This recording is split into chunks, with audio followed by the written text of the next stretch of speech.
Main things on the program this morning. We're talking about Republic Day and then also the protest dubbed Occupy Flagstaff House, coinciding with Republic Day here in Ghana as well. Already we've seen the turnout of events at the A4 Sutherland Park. Now the protesters have moved from the A4 Sutherland Park, occupying the streets in the area, ready to march on to the Flagstaff House and present their petition. But like you heard in my conversation with DSP Cephas Arthur, only the agreed 3 persons will be allowed to go to the Flagstaff House. We'll see how that pans out as we cover live Occupy Flagstaff House protests. But now let's talk about this. Let's go more into such an occurrence here in the country where we have the middle class going all out to cry about the worsening economic conditions in the country and want to petition the president about. David Agbe is Executive Secretary for the Ghana Institute of Governance and Security. He's joined me via telephone. Hello, David. You're welcome to the program. Yeah, thank you so much, Kamani. I would have preferred the director than the secretary. I can't write, perfectly like you. I see. Thank you very much. I'll keep that in mind.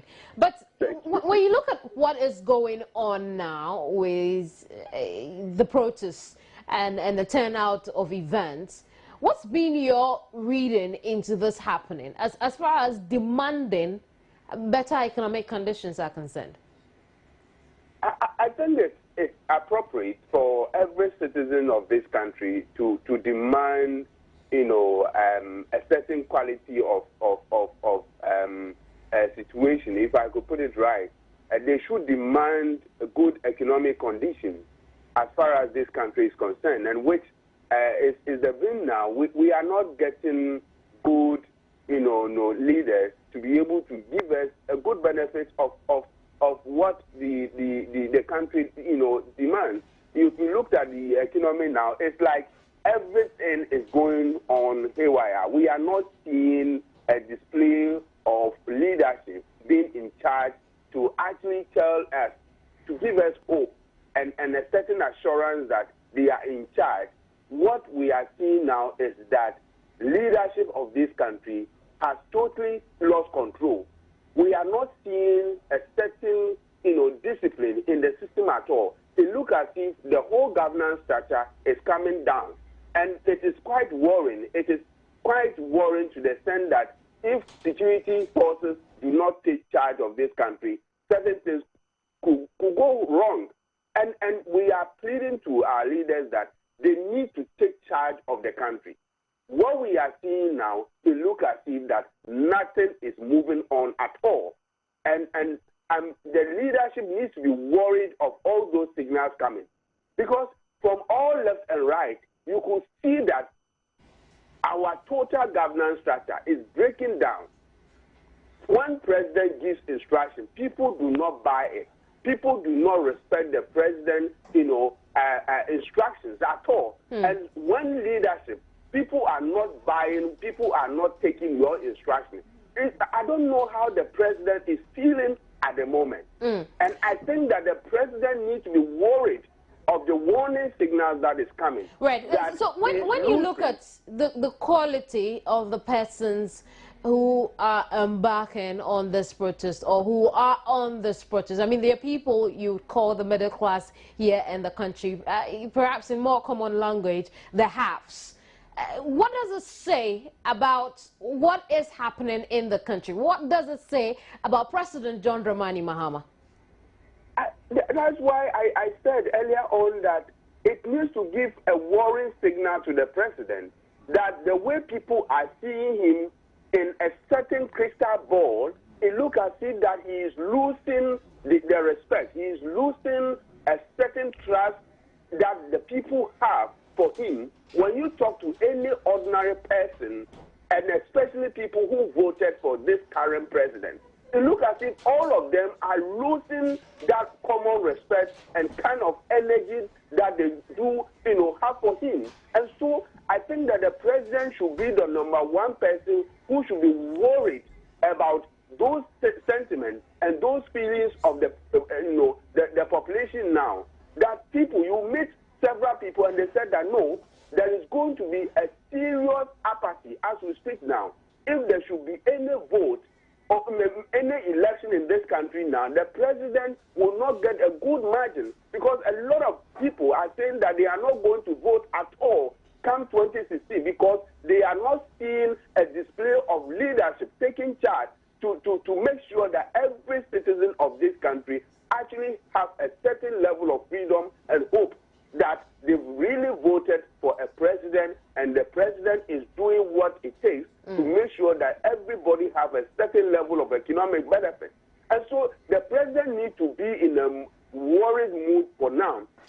All the ministers and all the appointees need to be worried that why is it that Ghanaians are now crying more than it used to be. And so the opposition parties, they can also do their own thing. But I'm talking in perspective of the feeling of common Ghanaian now, the floating voters, and those people who even voted for the government as we speak.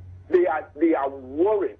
And so I don't know the kind of signal they are also picking, just like we are picking, that the grounds is not solid for the president at all. And so if people are demonstrating, our caution is that they have the right to demonstrate, but they also need to be cautious that they do not step on other toes of the security forces. And the security forces need to be alert. They need to approach these demonstrators with a certain, diplomacy. They should not, make sure they should not go haywire to make sure that there is any crashes at all. They are getting into a security zone, but the security forces need to be cautious, need to apply all the diplomacy to ensure that we have peace and security in this country. But we are saying that the president and the executive need to be worried about what is happening now, especially the angle. But let's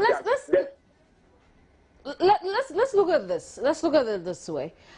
Is it the time we live in, or is it a matter of incompetencies, like people have described it, on the part of President John Dramani Mahama? In fact, you see, the worrying signal is that everybody in this country is believing that when it comes to level of experience, the president is the number one person so privileged to the extent that if you looked at all our governmental, structures, even in Kuma and including President Rawlings, none of them had the experience more than the President John Dramani Mahama. Right from Parliament, almost about 12 years, to Deputy Minister of Communications, Substantive Minister, and becoming a Vice President, Acting President, and now President of this country. And so if all these things are going on, it gives people the worry that do we need experienced people, or experience does not matter in governance anymore. And so I think that the president needs to be worried about all these signals coming. And so I think that they need to really set up. But you're a governance expert, David. When you look at the placards these persons are wielding, we've seen the king is naked, we've seen Onukpa Beshian literally translating, there is no elder at home, and if you put the protest idea or concept in this context, they'll be referring to President John Dramani Mahama as being the elder not at home, or the king who is naked. Now, the question I'm asking you as a governance expert is, do you think the president has failed as a leader? In fact, for now, I will not say that he has failed, but he is getting to that level that people are not trusting him, people are not having faith in him, people are losing confidence, and people are not having that respect and honor for him anymore. And so it is very, very worrying that if you are the number one president of this country, and when you get to street and people are expressing certain, unpalatable words about the president, then he needs to be seriously worried about those things.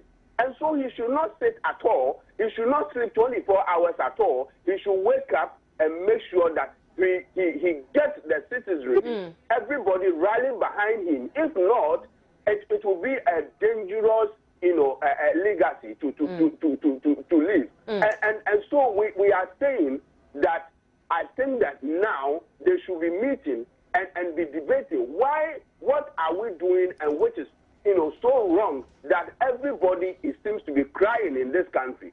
And so that should be the warning signal that what are they doing which is not right? What are they doing that everybody is marking them down?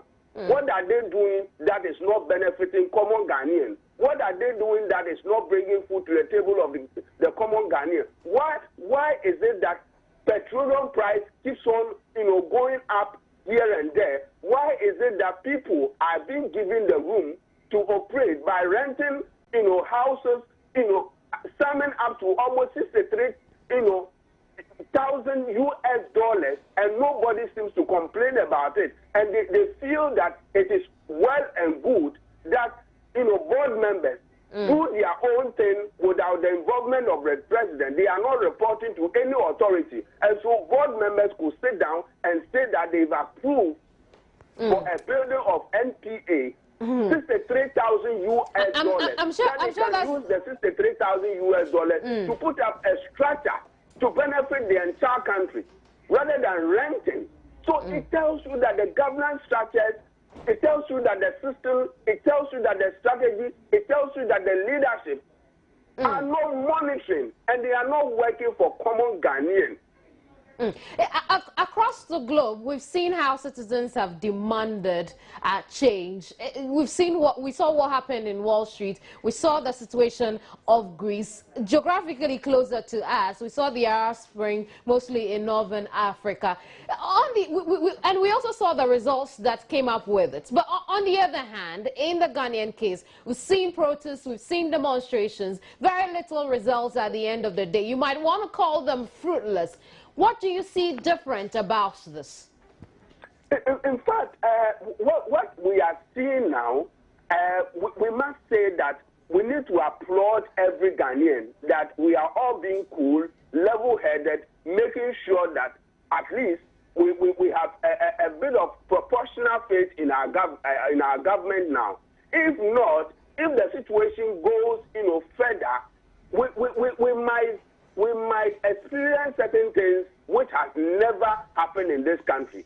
And so everybody is sitting on a certain centerhood now for certain things to strike small, and that will degenerate this country into a dangerous signal.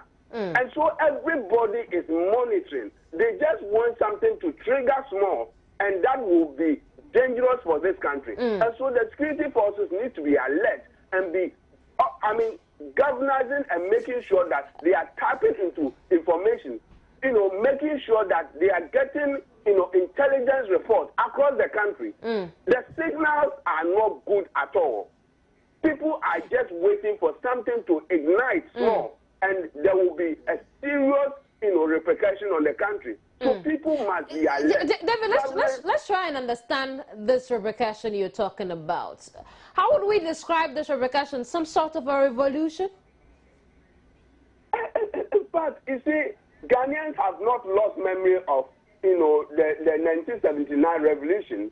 And so we don't want to see those things. But when situation, fails, when, leaders fail, then those things, those signals could come. And that is what we are saying, that people are just waiting for certain things to ignite. And it could be dangerous more than the 1979 and then the 81 one that we experienced. And this one is going to be so dangerous that everybody is going to be involved. People are not going to, sit aloof at all. Look at what you were just describing, that, middle level of Ghanaians are saying that they are also tired of the system. Those days, it was just ordinary people. But now, if the middle class are also jumping on streets and demonstrating, then it tells you that government need to monitor and need to have enough information to be able to calm nerves down. If not, this country will go, in history as dangerous. Because in around, African sub-region, you could realize that people have, respect for Ghanaians. People have, respect for our structures. But if now there is those negative signals, being eroded, that people do not have respect for our leaders anymore, and people do not have respect for our governance structure, party now, then it is a dangerous signal that people need to be in charge. The president needs to take, all those information and make sure. Look at yesterday. People are now speculating that the president has resigned. What has necessitated all those actions coming up? It tells you the signal is there. And the good news is that the president is a communication expert. And so he should be able to diagnose all those signals coming. Why is it that people can simply write a letter and say that the president has resigned? It tells you clearly that people are losing respect. People are telling you that you are not in charge. People are telling you that they do not like your leadership qualities. People are telling you that, no, you are not in charge. People are not respecting your views. People are telling you that your structures are not working. People are telling you that you need to take, the leadership mantle for people to rally behind you. The flag of Ghana is coming down, and it is not a good signal. And at the end of it all, we will expect action to be taken at the presidency by the president. What are your expectations of those actions in reaction, if you like, to this protest? I think that this process, the president should not play with it at all. People see the president laughing left and right, and people are not happy about it. People are worried that the actions and the inactions of the president is not showing, it's not depicting that the president is expressing a certain worry. And, Independence Day, president will go there and be laughing and be doing certain things. People are not happy about all those signals, and he is a communication expert. He should be monitoring the mood of Ghanaians now to appreciate that, no, the way things are going, we need to actually sit down properly to be able to examine, to do proper evaluation and assessment of their governance, structures. It looks as if that people are taking the president for granted. Why is it that when president gives instruction, people do not obey? Why? If you're a leader and you give instructions and people do not obey, what signal does it tell you? It tells you that you are losing control. And so I think that president needs to actually set up. The signals are not good at all. It is not palatable at all. And so he should and he must. And then came out a letter that the president had resigned, which you rightly said that the Ministry of Information and Media Relations had reacted to as being untrue. But then he also gives a signal of how people want things to pan out in this country. Would that be a solution we're seeking, or would that be a solution to our challenges as a Ghanaian people should the president resign? Hello, David. And to resign, it will be so disgraceful that the president will not, take control and will be able to resign. I mean, look, it's the way things are mounting now. Is not good at all. But what's that change anything for us as a Ghanaian people? Could you repeat your question? I'm asking, it may be disgraceful, yes, because it has not happened in the history of the country before.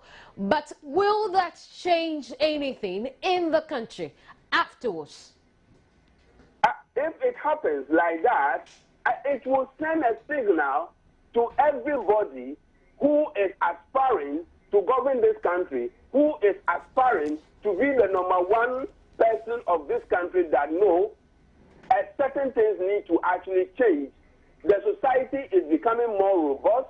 The society is not like in those days anymore, and so we need competent leaders. We need people who can really transform this country, people who can take charge of this country and say that the country belongs to us. And so we need to manage every resource in this country to the benefit of every Ghanaian.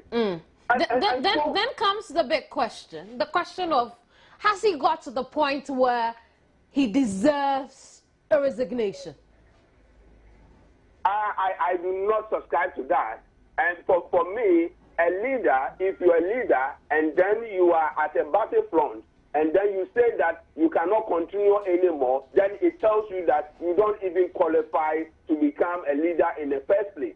And so I think that it will not be a good signal for him to resign. He should be in charge. He should take control. He should make sure that he put in people who have the competence. He should put in people who have a certain leadership qualities. He should, pick people who are respected in the society to actually help him solve all the problems that has engulfed this country. David, I'm afraid we would have to end our conversation here. Thanks so much for your time. David Agbe is Director for the Ghana Institute of Governance and Security. We've been talking Occupy Flagstaff House protest. And speaking of that, my colleague Emmanuel Ante, who's been with the over 300 protesters since they began their protests at the Evo Sutherland Park and onto the streets in that neighborhood.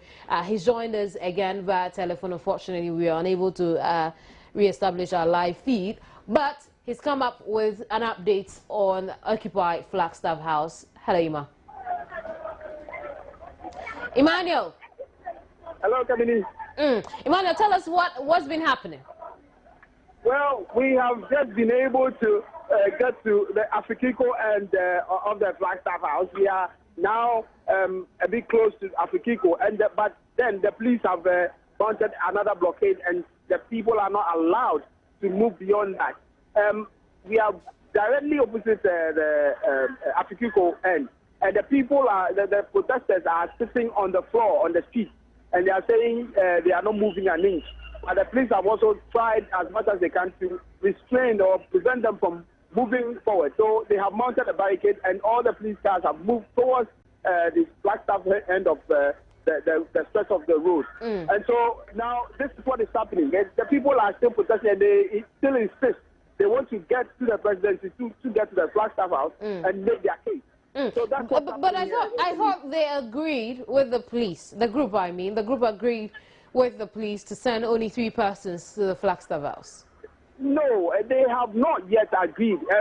What I can say is that for their leadership, the leadership of that group, I guess they are in a sort of agreement with the police, but they are yielding to the pressures from the members of that group. And so they are also joining them in doing what they're doing. But we are waiting to find out what will happen. Probably by 1, if the time gets, or the time is 1, we'll see whether they will all move towards that end, or the 3 people that have been designated to go to the presidency to present their petition will be allowed to go there. But for now, as we speak now, there's nothing, I can't say there's any agreement between the people and the police. What does it look like on the streets towards the Flagstaff House? Come again, Kalmini. What does it look like on the streets towards the Flagstaff House? Well, I can tell you that on a normal day, there is always traffic on this road, but on a holiday, there is no traffic at all. But I can tell you that this thing has caused a bit of a traffic. It's stretched to the other end, to the Sankara end of the road. And so every car that gets here always tries to slow down or to stop to find out what's happening here. Everybody is trying to get himself updated on whatever is happening around. So it's caused a bit of a traffic, and that's what is happening here, Kamini. How about security-wise? Come again? How about security? Security has been beefed up. It's been beefed up greatly because we are closer to the Flagstaff House. You can imagine how the security personnel, now the CID, a lot of the CIDs are here. The police personnel are also are coming in their numbers. A lot of the cars have moved towards the Flagstaff end of the field with police personnel field in those cars. So the security, I can tell you, is a bit on the high. It's being dripped up greatly, and so they are trying to restrain those people. As I speak now, I can see some heckling in there. The police are trying to move the protesters away from where they are. They are pushing them closer to the Sankara end of the field. So, I mean, this is what is happening. How best do you... They seem to be fighting back. I can see them trying to... How best do you think the police is dealing with the crowd? Come again, Kamini. How best do you think the police is dealing with the crowd? The police are, I can't hear you. I'm asking how well you think the police is dealing with the crowd. Yeah, the police, seriously, I can tell you, they are holding their own against those protesters, and they are doing things calmly. At the moment, it's not really violent yet. They are trying. I can see somebody being hooked up now, is being taken away, and is going to be put in the car, in the police car. One of the protesters is being put into a police car because he was trying to defy the police. And so the police are trying as much as they can to hold the people back, to really prevent them from going to the presidency to file their petition. So they are moving. I can tell you, they have moved about 2 people into the car, into the police van right now. Those who are resisting, they have moved. I can tell you, one of the I can see the potential. It's also stuck in the police car. He's also taken along with those that have been arrested. He's also stuck in the car, trying to prove a point, I guess. Even the leadership of this particular group are also trying their best to shift in that car. So that's what it's about getting chaos. Chaos is about happening here. The police, well, there's another incident going on at the other end of the show. I guess those that have been left are also trying to fight back. They are trying to fight the police back. But the police the numbers are increasing. The numbers are coming more to try to restrain them from what is happening from going to the presidency. Now I can see the police have brought out some of them have brought out their I don't know how they call it, the electric from the one that they use. The tasers. So they have, some of them have brought those things out, but they have not started using them yet. Probably a guest was into it. You can see the agitation, you can hear the agitation of the people involved. People are trying as much as they can to have their way, but the police are preventing them from doing that. Something exactly that. So I see. Is the crowd that rowdy to prompt the police to want to use tasers on them? I'm asking, how rowdy is the crowd if the police would want to tase some of them? I didn't get what you're saying, but if I can describe to us the crowd. The number of the crowd, I can tell you the demeanor of the crowd. Arrested about 10 guys. Well, I can tell you they are trying, like I told you earlier, they are trying to fight back. They are trying to stand on their feet to face the police. They are so insistent that they want to do what they came here to do. And so, you can hear the shout and the voice. They are cheering the people that have been sent to the police arrested. They are cheering because the police are moving them away, and they are cheering the police and cheering their members who have been arrested by the police. So they are really going to do something or based on carrying out the reason, the purpose for gathering the community. I see. What do we know about whether or not the president will be able to accept this petition they're willing to present to him? Maybe perhaps would re-establish contact with you. Thank you very much for now. Emmanuel Ante joined us from Afrikiko, which is the point where the protesters of Occupy Flagstaff House demo have got to. They are en route the Flagstaff House to present a petition to President John Dramani Mahama on what the group Concerned Ghanaians for Responsible Governance is described as the worsening economic condition. Now, the protesters, a mix of middle-class Ghanaians, have walked all the way from A4 Sutherland Park, breaking barriers, defying the weather to present this petition to the president. However, the police have said that only 3 of them, as agreed, will be allowed to present the petition personally to the president. We'll get back to this beat after this. I'll read some of your messages as well. This is News Desk. Don't go away.